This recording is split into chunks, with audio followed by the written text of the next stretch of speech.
আসসালামু আলাইকুম। আপনারা থাম্বনেলে ঠিকই দেখেছেন। আপনাদেরকে যে থাম্বনেলে বলা হয়েছে ফেসবুকে কাজ করা বাদ দিন বা ফেসবুকে বলেও কাজ করবেন না, ইউটিউবে নিয়মিত কাজ করুন বা বেশি, বেশি কাজ করবেন।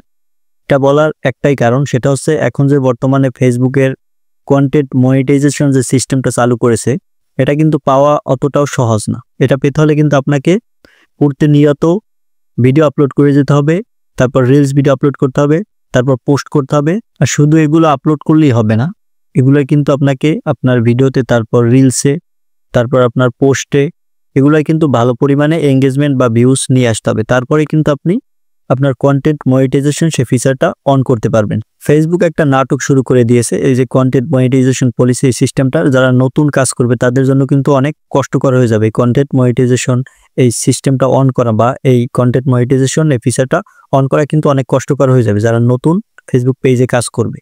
আর এদিকে আপনাদেরকে ইউটিউবে বেশি বেশি কাজ করার যে কারণ, সেটা হচ্ছে আপনি যদি লং ভিডিওর মাধ্যমে আপনার চ্যানেলটা মনিটাইজ অন করতে চান, সেক্ষেত্রে লাস্ট 12 মাসের ভিতরে 1000 সাবস্ক্রাইব এবং 4000 ঘন্টা ওয়াচ টাইম, অথবা আপনি যদি শর্ট ভিডিওর মাধ্যমে আপনার চ্যানেলটি মনিটাইজ অন করতে চান, সেক্ষেত্রে 1000 সাবস্ক্রাইব লাস্ট 3 মাসের ভিতরে এবং 10 মিলিয়ন শর্ট ভিউজ।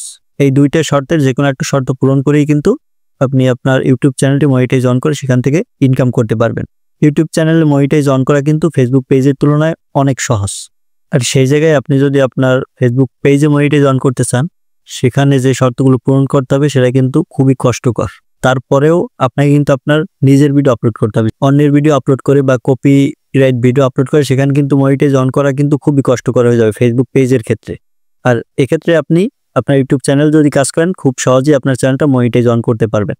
কিন্তু আপনাদের মনের ভিতরে যাদের আশা রয়েছে, আপনার পেজে কাজ করার ইচ্ছা রয়েছে, পেজে কাজ করে আপনি পেজটা মনিটাইজ অন করে কন্টেন্ট মনিটাইজেশন এই অপশনটা অন করে ইনকাম করতে চান, তাদেরকে বলবো আপনি ইউটিউবের জন্য যে ভিডিওটা তৈরি করবেন সেই একই ভিডিও আপনার ফেসবুক পেজে আপলোড করবেন। আর আপনার মেইন টার্গেট রাখবেন, মেইন ইনকাম করবেন এরকম একটা টার্গেট রাখবেন আপনার ইউটিউব চ্যানেল থেকে। কারণ ইউটিউব চ্যানেল কিন্তু খুব সহজেই আপনি ইনকাম করতে পারবেন। আপনার 1000 সাবস্ক্রাইব, 4000 ঘন্টা ওয়াচ টাইম, অথবা শর্ট ভিডিও আপলোড করলে 1000 সাবস্ক্রাইব, 10 মিলিয়ন শর্ট ভিউজ, এই দুইটি শর্ত পূরণ করে আপনি ইউটিউবে খুব সহজে ইনকাম করতে পারবেন। কিন্তু ফেসবুক পেজের ক্ষেত্রে কিন্তু কষ্টকর হয়ে যাবে। আমার যেটা ভালো মনে হয়েছে আপনাদের সঙ্গে শেয়ার করলাম। এখন আপনার সিদ্ধান্ত, আপনি পেজে কাজ করবেন অথবা আপনার ইউটিউব চ্যানেলে কাজ করবেন, সেটা একান্তই আপনার ব্যক্তিগত বিষয়। আমি মনে করি আপনি যদি কন্টেন্ট বানিয়ে সেই কন্টেন্টের মাধ্যমে ইনকাম করতে চান, সেক্ষেত্রে আপনার মেইন ফোকাস রাখা উচিত ইউটিউব চ্যানেলের প্রতি। আর সাইডে আপনি আপনার ফেসবুক পেজে সেই ইউটিউব চ্যানেলের ভিডিওগুলো আপলোড করবেন, সেক্ষেত্রে আপনার পেজটাও কিন্তু আস্তে আস্তে গ্রো হবে। কিন্তু আপনার মেইন টার্গেট রাখবেন ইউটিউব চ্যানেলের প্রতি। তাহলে আশা করা যায় আপনি খুব তাড়াতাড়ি আপনার কন্টেন্টের মাধ্যমে টাকা ইনকাম করতে পারবেন। তো আজকে ভিডিওটি এই পর্যন্তই। ভিডিও ভালো লাগলে চ্যানেলটি সাবস্ক্রাইব করে সাথেই থাকবেন। ধন্যবাদ।